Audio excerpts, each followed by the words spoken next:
Aloha, y'all. It is Tuesday, Tears Day, Tears Day, named after the Mars equivalent Tyr of the Nordic pantheon, Tears Day. It is the 9th of September. It is a Mars rule day esoterically. The sun is in Virgo, 17 degrees. The moon is in Aries, 10 degrees.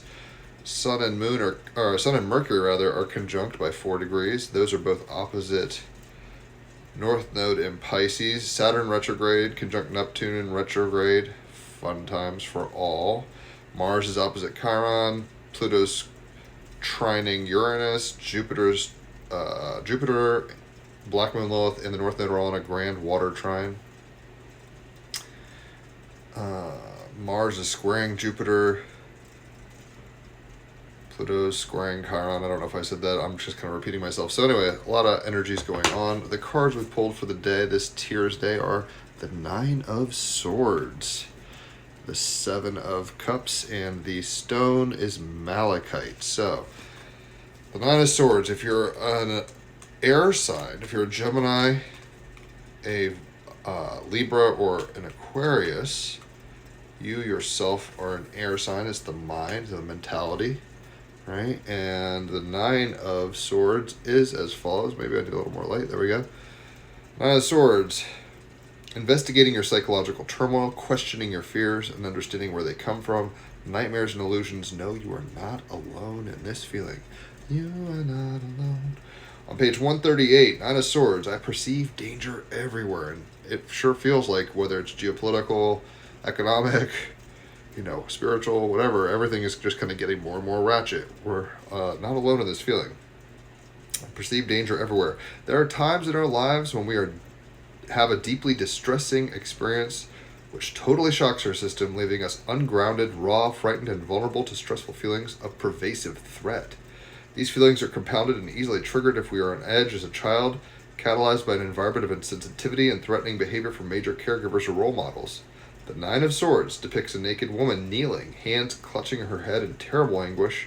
A dark, eerie, and ghoulish atmosphere pervades. Large spiders crawl threateningly over her body, and a poisonous snake coils itself around her arm.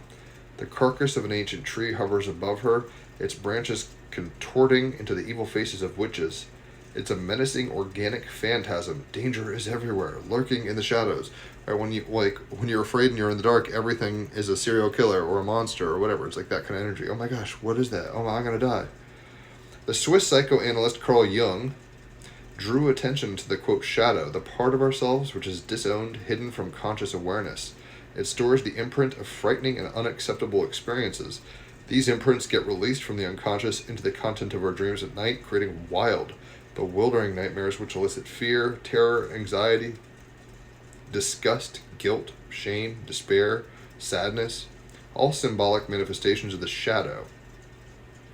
He proposed the unconscious mind had a second additional component not shaped by personal experience.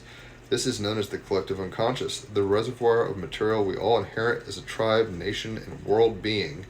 It contains archetypal images with the universal meanings, such as those depicted in brilliant storytelling, mythology, art, and of course the tarot cards. I say tarot. According to evolutionary psychology, these archetypes relate to the natural instincts for survival, procreation, food, shelter. Jung used dreams as powerful ways of acquainting ourselves with both the personal and collective unconscious. They can facilitate the process of, quote, integration, bringing all the parts of ourselves into equal relationship with one another, rather than remaining denied, conflicted, and compartmentalized. The 9 of Swords is suggesting to examine your psychological sufferings, their mechanisms, and the projection of internal states into dreams, and then onto people and events in the outside world. Face up to fears by questioning if they are truly real. Challenge any shameful feelings around sex or desire, success or worthiness. Understand everyone has fearful, disempowering thoughts and fantasies. This is an amazing opportunity to clear the lineage of beliefs that have been handed down through generations. So, investigating your psychological turmoil, questioning your fears, understanding where they come from, nightmares and illusions, and know you're not alone in that. So the clarifying card is the 7 of Cups. If you're a water sign, Cancer, Scorpio, or Pisces, your cup is the waters of emotion and intuition, sensitivities. Right? This is the 7 of Cups. On page 154, I use my imagination, right? Our imaginations can get the best of us. especially if we don't investigate them. But we need to be investigating them, the light of awareness coming from that lighthouse, or else everything in the waters at night is going to be a shark or, a dead body or whatever. Seven of Cups. Dream big and put a plan into motion to make it happen. Receiving guidance from dreams and altered states. Fully exploring your creative gifts. I think with the Sun and Mercury conjunct in Virgo, opposite the North Node in Cancer, Saturn and Neptune retrograde conjunct, I think we're getting a big wake-up call that, fear is the mind killer. Here's the mind, Nine of Swords. And we have to use our imaginations, which created the fears anyway, to create something more powerful, right? Einstein said you can't solve a problem from the same state it's in. You have to kind of transcend it. That's what we're getting here. It's like, oh, that boogeyman, you got to imagine him being a disco queen or something, right? If you can't sleep, you count sheep kind of thing.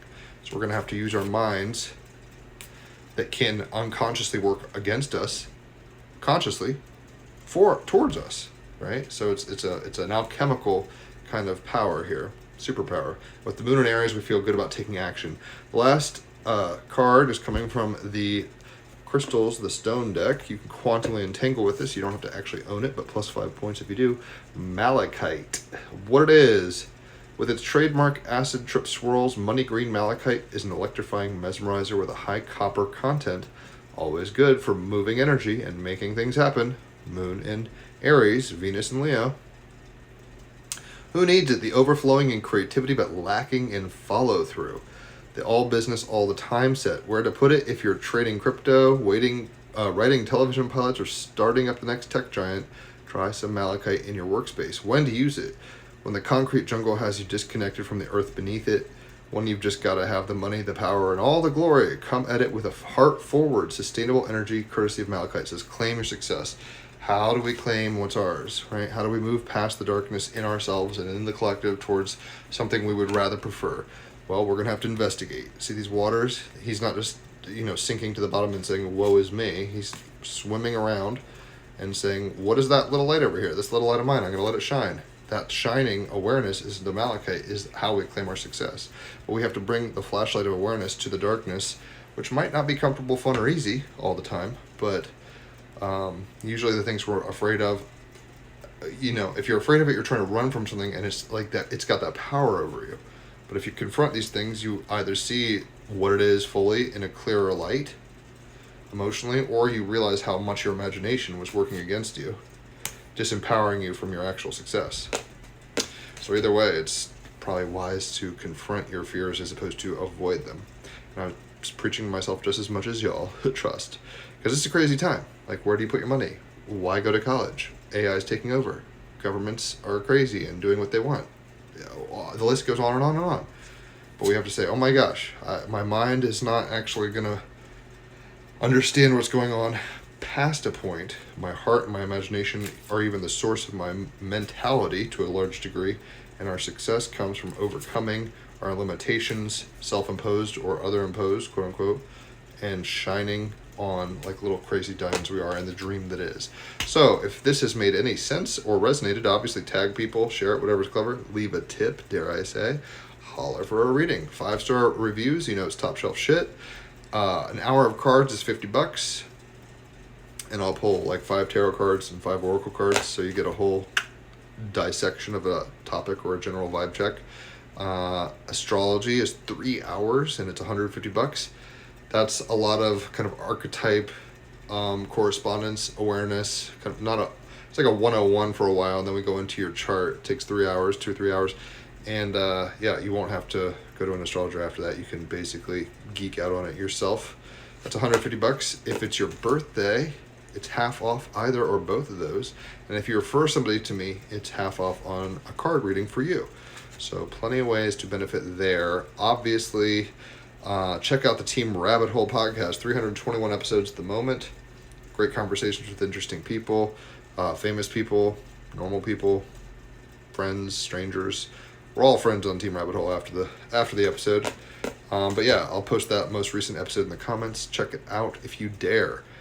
Try to stay positive, try to confront the unknown, and to boldly go where no man has consciously or woman has consciously gone before, right? Do your thing. Enjoy your Tears Day, and I'll catch you on the flip side. Adios.